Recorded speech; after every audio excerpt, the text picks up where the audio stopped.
बजरंगी की पूजा से सब काम होता है, इनके दर्शन से ही बिगड़ा हर काम होता है, हर काम होता है। हनुमान ज्योतिष केंद्र सीतामढ़ी में आप सभी का स्वागत है। दोस्तों, आज के इस वीडियो में मैं कुंडली से कैसे मिनटों में आप जाने कि ससुराल से धन प्राप्ति का योग है या नहीं, इसके बारे में बता रहा हूँ। देखिए, स्त्रियों को अपनी कुंडली में गुरु और पुरुषों को अपनी कुंडली में शुक्र की स्थिति देखनी चाहिए।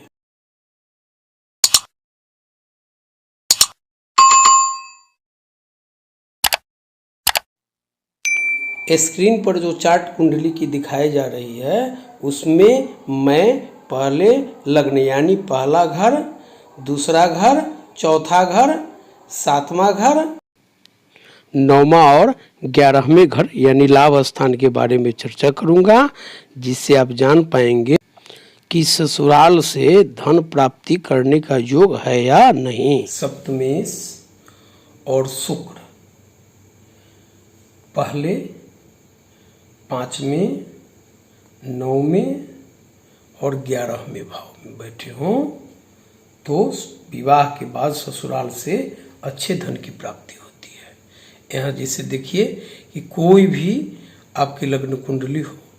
उसका राशि अंक यहाँ 7वां देखिए, यहाँ आपकी सुविधा के लिए दर्शा दिया गया है।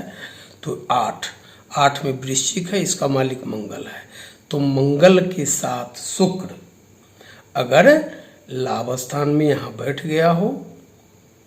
या फिर 5वें घर में बैठ गया हो, या फिर 9वें घर में बैठ गया हो, या फिर 11वें घर में बैठ गया हो, तो विवाह के बाद ससुराल से अच्छे धन की प्राप्ति होती है। तो इसी तरह आप अपनी कुंडली में देखें। दूसरा यह कि सप्तमेश यहाँ का मालिक अगर लाभ स्थान में, एकादश स्थान लाभ स्थान होता है, अगर यहाँ बैठा हो और यहाँ का मालिक अगर यहाँ बैठा हो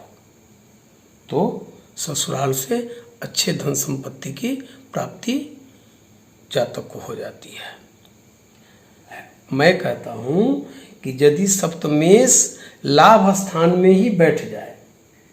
वही काफी है, तो व्यक्ति को नियमित धन मिलता है ससुराल से। इसमें 2 कारण हो सकते हैं, या तो स्त्री नौकरी या दूसरा कार्य करके पति को धन देने वाली मिल जाए,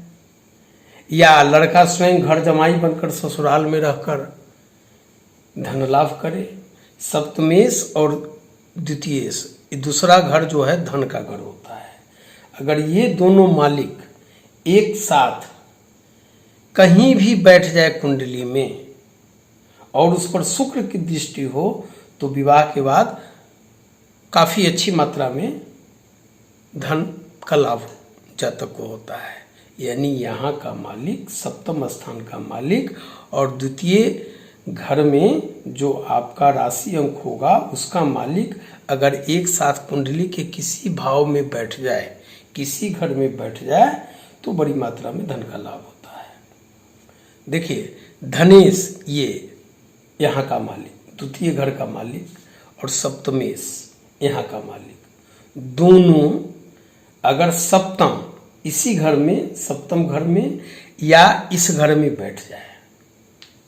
और उस पर शुक्र की दृष्टि हो, तो शुक्र पर दृष्टि होने का आशय यह है कि कन्फर्म है, सुनिश्चित हो जाता है कि ऐसे व्यक्तियों को ससुराल से धन की प्राप्ति बड़ी मात्रा में होती रहेगी। सप्तमेश यहाँ का मालिक, सप्तमेश अगर नवम में बैठ जाए और नवमेश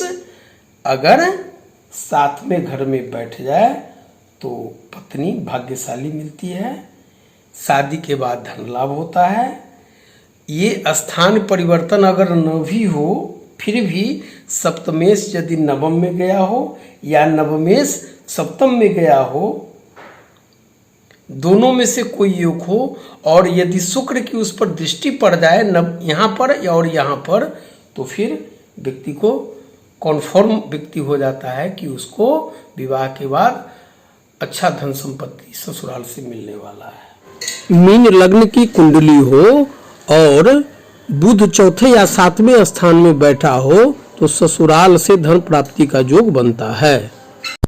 इसी तरह कन्या लग्न की कुंडली हो और गुरु चौथे या सातवें स्थान में बैठा हो तो विवाह के बाद ससुराल से अच्छी संपत्ति जातक को मिलती रहती है। यदि सप्तमेश यहाँ का मालिक चंद्र शुक्र बुध या गुरु हो और इन्हीं में से किसी शुभ ग्रह के प्रभाव में हो, यानी यहाँ अगर आपको 4 लिखा हो, यहाँ आपको 7 लिखा हो, यहाँ आपको 2 लिखा हो, यहाँ आपको 3 लिखा हो, या यहाँ आपको 9 लिखा हो, या यहाँ आपको 12 लिखा हो और ये शुभ ग्रह के प्रभाव में हो तो ससुराल से अच्छी संपत्ति प्राप्त होती है। नवमांश में भी आपको धन स्थान का मालिक, सप्तम स्थान का मालिक और शुक्र की स्थिति देख लीजिए मजबूत है कि नहीं। आशय यह कि इस घर का जो मालिक है इसका संबंध अगर इस घर के मालिक के साथ हुआ कुंडली में कहीं भी तो यह योग बन जाता है। सप्तमेश यहाँ का मालिक, इस राशि अंक का मालिक जो भी आपकी कुंडली में है, सप्तमेश यदि लग्न में, पंचम में, भाग्य स्थान यानी नवम में और लाभ स्थान यानी एकादश में बैठ जाए और इस पर गुरु की सप्तम दृष्टि कहीं से भी पड़े, गुरु कहीं भी बैठकर उसे देख रहे हो, या बुध चंद्रमा या शुक्र तीनों में से कोई 2 ग्रह की इस पर दृष्टि हो जाए तो भी ससुराल से अच्छी संपत्ति प्राप्त होने का योग बन जाता है। चतुर्थेश चौथे घर का मालिक अगर 7 में बैठ जाए और 7वें घर का मालिक यदि चौथे भाव में बैठ जाए यानी एक दूसरे से स्थान परिवर्तन हो तो यह योग बहुत ही अच्छा माना जाता है। मैं तो यह कहता हूं कि अगर चतुर्थ भाव का मालिक यहाँ बैठ जाए और इसका मालिक यहाँ न भी बैठे, या इसका मालिक यहाँ बैठ जाए और इसका मालिक यहाँ न भी बैठे तो भी अगर शुक्र की दृष्टि पड़े या गुरु चंद्र की दृष्टि पड़े या बुध चंद्र की दृष्टि पड़े या चंद्र शुक्र की दृष्टि पड़े दोनों में से किसी घर पर, तो भी अकस्मात लाभ के योग विवाह के बाद उस व्यक्ति के बनते हैं। यदि सप्तमेश लग्न में इसका मालिक यहाँ बैठ जाए, जो भी आपका अंक है उसका मालिक, राशि अंक मैंने पहले दे दिया है, इसे आप अपनी सुविधा अनुसार देख लीजिए किस राशि का ये जो अंक आपके कुंडली में होंगे और उसके जो राशि हैं उसके जो मालिक है यहाँ से आप देख कर जान सकते हैं। यदि सप्तमेश यहाँ जो अंक है उसका मालिक अगर लग्न में हो और नवम स्थान में की जो स्वामी हैं अगर उनकी दृष्टि सप्तम भाव पर पड़ती हो और शुक्र की दृष्टि भी सप्तम भाव पर पड़ती हो तो यह बहुत ही उत्तम योग माना गया है विवाह के बाद ससुराल से धन प्राप्ति का। इस सप्तमेश उच्च राशि में कहीं भी बैठे हो, कहीं भी इस घर का मालिक और शुक्र की दृष्टि उन पर पड़ती हो तो पत्नी से धन की प्राप्ति तो होती ही है। हो सकता है कि कामकाजी कमाऊ पत्नी मिल जाए या फिर आशा यह है कि कोई भी ऐसे कार्य जो पत्नी करती हो जिससे धन आता हो वह सुरक्षित हो जाता है उस पति के लिए।